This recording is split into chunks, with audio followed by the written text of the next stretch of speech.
नमस्कार. सिंपल कुकिंगमधून तुमची होस्ट ओल्डी गोल्डी आज तुम्हाला एक नवीन रेसिपी सांगणार आहे. तशी नवीन नाही आहे, आपल्याला माहितीच आहे. चैत्र महिना सुरू झालेला आहे आणि आपल्याकडे सगळीकडे हळदी कुंकू होता. मग हळदी कुंकाला काय, आंब्याची डाळ आणि पन्ह. आता ही रेसिपी तर मी तुम्हाला आधी दाखवलेलीच आहे. आंब्याची डाळही दाखवली होती, पन्हही दाखवलं होतं, कैरीची लोणची दाखवली होती. मग आज मी काय दाखवणार आहे तर काल मी माझ्या मैत्रिणीकडे गेले होते. पुजारी वहिनी माझी मैत्रीण आहे, त्या कर्नाटकी आहे आणि त्यांनी मला मुगाची आंब्याची डाळ खाऊ घातली. इतकी रुचकर लागली की मला असं वाटलं की हे तुम्हाला सांगितलं पाहिजे.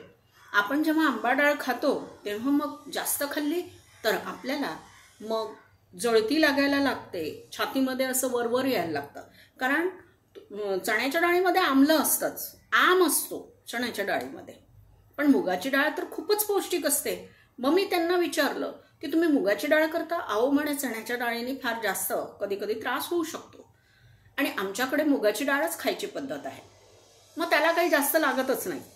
मी त्याच्यात थोडंसं व्हेरिएशन केलं आहे आणि ते म्हणजे मी फक्त फोडणीमध्ये उडदाची डाळ घातली आहे, बाकी मी काहीही केलेलं नाही.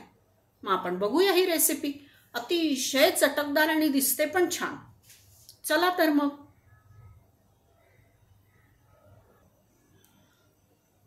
या रेसिपीसाठी जे साहित्य लागणार आहे ते मी तुम्हाला दाखवते. मी मुगाची ही डाळ 2 तास आधीच भिजत घातली होती आणि आता बाकीचं साहित्य मी तुमच्यासमोर ठेवलेलंच आहे. ही कोथिंबीर चिरून घेतली. ही जी मिरची होती ही जरा मी जाडसरच मिक्सरमधनं काढून घेतली आणि कढीपत्त्याची पानं फोडणीसाठी आणि माझी ही डाळ शिजवण्यासाठी ओला नारळ आणि थोडेसे डाळिंबाचे दाणे, बाकी मीठ, साखर. आणि आपल्याला आंबा डाळ करायचे तर मी हा कैरीचा किस नेहमीच फ्रीजमध्ये करून ठेवते. हा संपला की पुन्हा ताज्या कैऱ्या आणायच्या आणि करायचा. बघा, आपण वेगवेगळे रेसिपीज खातो, बरोबर आहे. मग अगदी आंबा डाळ म्हणजे आपलीच खाल्ली पाहिजे असं काही नाही. पण ही डाळ खरोखरच मला रुचकर लागली म्हणून मी तुम्हाला ही रेसिपी दाखवते. चला तर मग आता आपण फोडणी देऊया. फोडणीमध्ये आता ही डाळ थोडीशीच आहे. मी आपलं 1-1.5 चमचा, पोहे खायच्या चमच्यानी समजा तर 2 चमचे तेल मी या फोडणीत घातलंय, कारण ते मूग डाळीला सगळीकडे लागलं पाहिजे. आता हे तेल तापेस्तवर आपण जरा इकडे बघूया.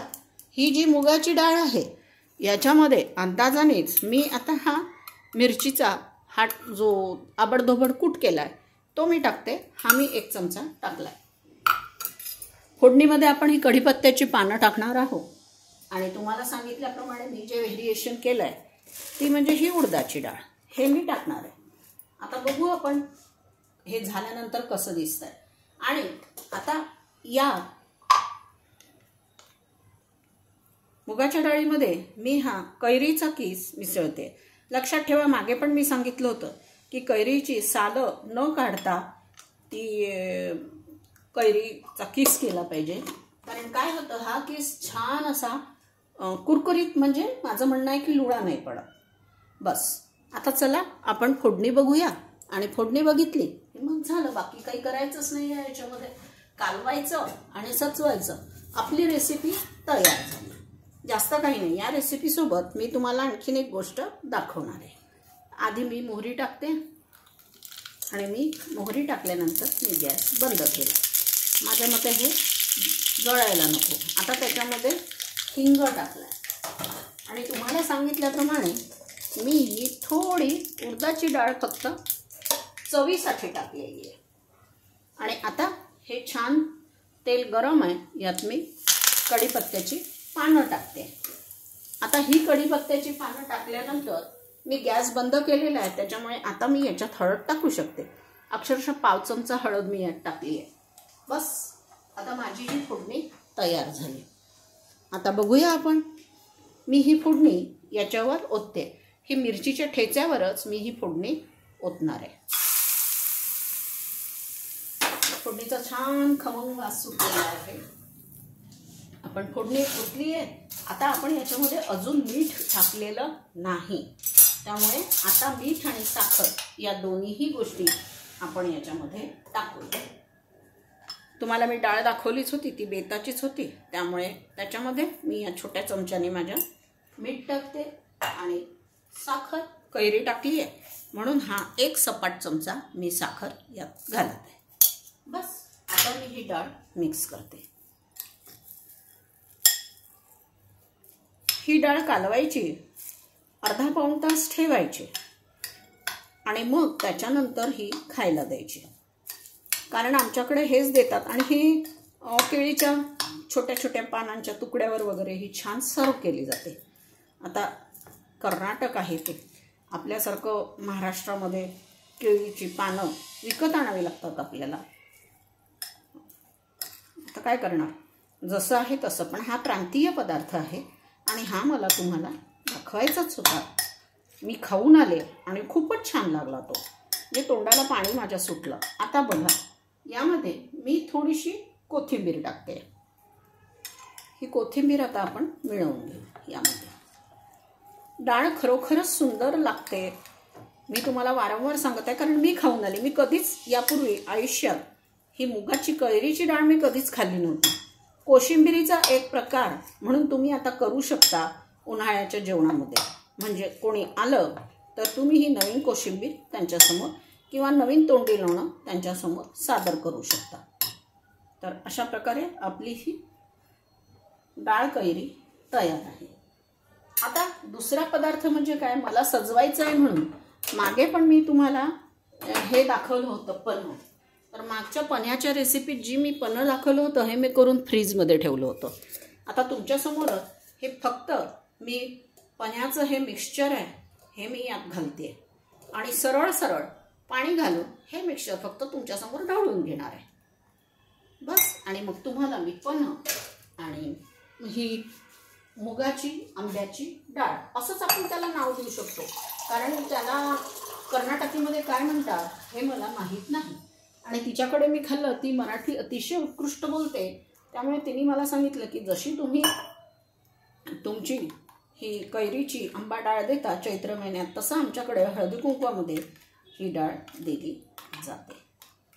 तर बघा, हे आता आपलं छान पन्ह पण तयार आहे आणि ही डाळ पण. आता ही डाळ तयार आहे. आता ह्याला आपण थोडंसं सजवूया.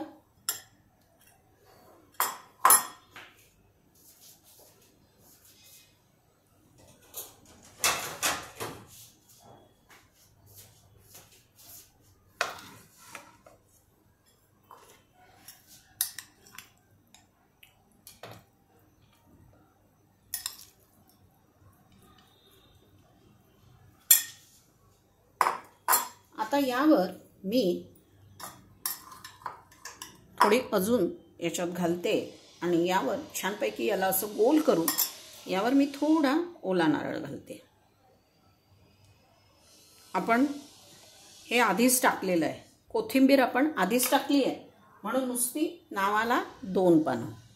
आणि आता सजवायसाठी म्हणून मी हे डाळिंबाचे दाणे याच्यावर घालते. तर ही झाली मुगाची डाळ, आंबा घातलेली मुगाची डाळ. आणि हे पन्ह.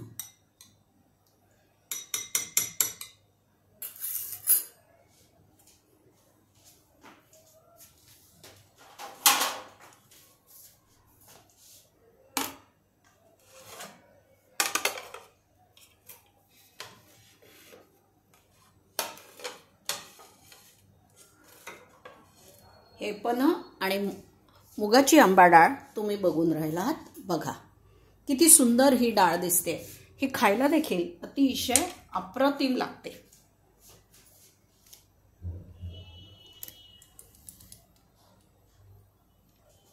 तुम्हाला माझी ही रेसिपी आवडली असेल तर माझ्या चॅनलला लाईक, सबस्क्राईब, शेअर आणि कॉमेंट जरूर करा. तुमच्याही काही कॉमेंट्स किंवा तुमच्याकडनं पण काही रेसिपी येऊ द्या आणि तुमची त्याच्यात नावं लिहा. तुमच्या त्या रेसिपी मी जरूर दाखवेन. तुम्ही सांगितलं त्यात मी आणखीन कुठे त्या तशाच रेसिपी मिळतात का ते पाहील आणि मग ती रेसिपी मी माझ्या चॅनलवर दाखवेन. तुमचे खूप खूप धन्यवाद. तुम्ही माझी ही रेसिपी पाहिली. मला असं वाटतं आपण बायकांनी जसं आपण घेतोच एकमेकींचं, तसं ही पण मुगाची आंबा डाळ करून पाहायला काहीच हरकत नाही आणि खायला सुद्धा काहीच हरकत नाही। मग माझा नेहमीचाच फंडा, खाइए खिलाइए, अपनी ओल्डी गोल्डी को अच्छी अच्छी कमेंट्स भेजिए। धन्यवाद।